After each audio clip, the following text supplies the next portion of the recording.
What's up, everybody? Welcome to Bios3 Raw TV. This question that I'm going to answer here comes from Edward. And Edward says, can you do a video response to Omar Issouf's? Sorry, Omar, if I'm fucking up your name. New video regarding the skewed perception of progress of natural bodybuilders. Can you give your thoughts on the progress that can be attained if you're natty compared to enhanced? He states that the fake natties on YouTube are giving false expectations to all the natty viewers. Your advice would be useful. Thanks, Edward. Well, Edward, I agree with Omar. I agree with these fake natties or half natties or whatever the fuck they're calling themselves now are absolutely giving a false sense of like that people can accomplish what these guys are natural. Now, let me backstate that with backstate. Is that a word? I make up words sometimes, so hopefully some of this shit, if it's said enough, it actually becomes English language. When I started training and competing, I was about 16 years old when I started training or so. 17, I started competing. I was actually 50 when I started training. And I was around a lot of natural bodybuilders. Now, truly natural bodybuilders. In the 90s, at this gym that I was at, Gold's Gym, Somerset with Al Thurston, Somerset, Massachusetts, with Al Thurston and Eddie DePina, these guys, year in, year out, barely made any gains. Very slightly did they make gains. They never blew up and shrunk down, which was a very big sign that they would take something. The guys that were on the juice, you could see what they looked like, and you stood them next to each other. Even if they were the same body weight, they looked different. Plain and simple. It was, night and day when you actually stick them next to each other. Now, I watched people train naturally. I watched people train on drugs. There was a kid that was 14 years old who was winning men's divisions in my gym. I mean, fucking smoking these guys. When he got to be about 17 or 18, he went on the juice, and he had a fucking completely different physique fast. Now, the thing was, he had genetics from the beginning. Like, everything about him genetically was inclined to be bodybuilder. But he still didn't look like he was, he looked great, don't get me wrong, but he still didn't look like he was on drugs. And when he did go on drugs, you clearly saw the difference of what he looked like before and after. Now, the other guys, like Duval was one of the guys. Duval was probably like 160 pounds, short guy, shredded, but great symmetry. Robbie was a tall guy who used to be very, very fat and had dieted down. So he was tall and kind of lanky, but very lean and had really good legs. We had, let's see, what was that girl's name? I can't remember her name, the blonde, who had big legs but never was super shredded because that just wasn't her genetics. We had Abby, who was shredded to pieces all the time. You had me and Donnie, who were in the teenage division, who we were trying to find our way. So we had sometimes lean physiques, sometimes fat physiques, but never the expanding, blowing up and strength going up and shit like that. So I was, able to be around a lot of those natural guys. Dave Medeiros, who, was questionable whether he was natural or not. But again, he didn't have the signs of blowing up and shrinking down and gaining strength. And, he was just level all the way throughout the year. Now, and he didn't have that sharp, crazy Photoshop look. Now, the ANBC, which is the American Natural Bodybuilding Conference, was pretty much the only thing in town at that point. The NPC had a show in Rhode Island, but it wasn't, they eventually stopped running it after a while and started the New England's out in Boston. So as far as Rhode Island goes, the ANBC was it, and it was a natural league.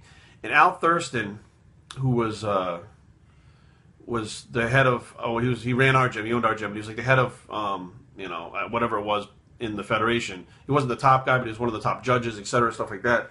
Was really big on fucking cutting those fake natties out. Like, they were around back then, and that motherfucker there was a visual confirmation round in the ANBC where if the judges looked at this guy and they were like, somehow he passed the test, but there's no fucking way that guy's natural, they would disqualify his ass and put him last, and he wouldn't even place.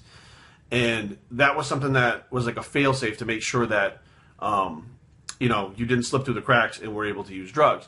Now, fast forward, when I went on drugs, the whole thing totally changed. But when I was not on drugs, I wanted to be Dorian Yates. I wanted to be Kevin Levrone. I wanted to look like these guys. And me and Donnie, my training partner, said, one day we'll be in the Olympia, and, we're going to do it fucking natural. That was our thing, and that was our hopes. And that's a huge dream at 17 years old, 18 years old, stepping on stage for the first couple times, that you're going to be in the Mr. Olympia someday. You may not win, but you're going to be there, and you're going to be there natural. And, obviously people are like, oh, all those pro take steroids. Like, yeah, but we can do it natural. Because we saw these guys like Duval and Rob and all these other guys, but we'd never seen the pros in person. Back then there was magazines. We hadn't been to the Olympia. We were young kids. Fast forward, these guys look like they're from another fucking planet compared to the natural guys. So it's very clear as to, what is or isn't natural. But when we finally figured out, look, you're not going to look like that unless you take drugs. You now come at a crossroads. You have to decide, I'm going to continue to stay natural or I'm going to go the drug route. And we both chose the drug route because we wanted that look. But it took a few years for us to actually understand that that's what's going on. Just because they don't say they're on steroids doesn't mean they're not. You have to be smart about it yourself. You have to have, a fucking brain in your head and not just go, well, someone says that they don't do it, so they don't do it. And it's kind of heartbreaking because you figure, like, what if I don't want to do steroids? To look like that, I have to. Well, that kind of sucks. I think nowadays what's happening, and I had a friend who used to do the Muscle Mania, and that fucking guy swore up and down. I've told the story time about this. Swore up and down he was clean. And the guy looked phenomenal, like 190 pounds. So I'm like, fuck, man, I can go off drugs. I can do that. I can fucking be just like him. Until he tried to buy drugs from me. He tried to buy testosterone suspension, clenbuterol, and growth hormone, which all are fast-acting and out of your system fast, so that he could pass the test. His source got cut off. And I realized, again, fuck, there was a fake Natty, and I was back in like fucking 2000. So fake Natties have been around for a long time. They just don't want to own up to it. Back then, it wasn't that big of a deal to be on drugs or not on drugs, but you got more prestige doing the natural stuff if you were really good, like you were on drugs. So like even back then they were, on drugs and lying about it. But I think that nowadays it's too skewed. Steroids are too easy to get worldwide on the internet or wherever the fuck they're getting them. They seem to be getting them in droves. They have pro hormones that are fucking just as strong, which, make no doubt about it, they make the body fucking change because they are unclassified steroids, but they technically aren't doing anything illegal. So they're like, I'm natural. I bought the product online from a supplement store, so I'm natural. So some of these motherfuckers actually believe they're natural, but they're not. I mean, they're absolutely not. And I think that, if it wasn't for the legality of it, some of these guys would actually come out and be like, look, I'm not natural. This is the way it is. And they'd be okay with it, but, excuse me. The way the legality is, they're just trying to save their own asses. I don't think a lot of them, or some of them, are out there trying to pull the wool over people's eyes, but the guys that are fucking screaming natural over and over and over again, I'm natural, natural, natural. Like you meet him, like, hey, I'm Joe and I'm natural. What the fuck? Like that doesn't make any sense. I did a commercial for CarMax, and there was 4 of us that were bodybuilders. One of them was a young kid, and he's like, hey man, how you doing? I'm what if I can forget his name, Jesse or whatever. I'm 100% natural. Imagine like if I ever went on the juice. I was like, what? What are you talking about? The other 2 guys were like, this is what he's been doing all day. Now, the other 2 guys were like, they were open. You could talk to them about whatever. They were cool because everybody's in the same spot. But this motherfucker was just like, man, someday if I go on, I'm like, shut the fuck up. We know you're on. Fucking dumb. You're the same size as us. You have that sharp look. They picked you because you look like us. Okay? So there's 4 people that look similar. So, I'm not fucking dumb. Thing is, you got to be aware that if they look too good to be true, they're not natural. It sucks. And the problem is could someone be natural? I've seen some really good natural guys. I've absolutely seen some really good natural guys. But they have never, throughout the years, no matter how much time they have in the gym, no matter what their age is, they could be 40 years old, 30 years old, 20 years old, none of the guys that I knew that were fucking really good on the national level at natural shows looked anything like these guys who are fake natties or half natties. Nothing. And some people can attribute that to like supplements and diet, stuff like that. Diet hasn't changed. Okay, and since the 2000s, supplements haven't really changed that much, except they've got the pro hormones and the pro steroids. That's the only thing that's changed. So, you be the judge.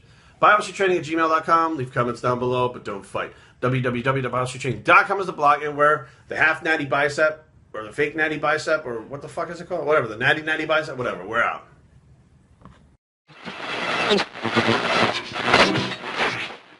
ExtremeLiving.biz would like to announce that we are bringing Jerry Ward of Bios3 Training and Jason English of Big J's Extreme Fitness to our booth at the 2014 Blue Ridge Fitness Festival, where Mark the Machine Lowbliner will hold the ANBF Natural Bodybuilding Show. More information can be found at ExtremeLiving.biz. See you there.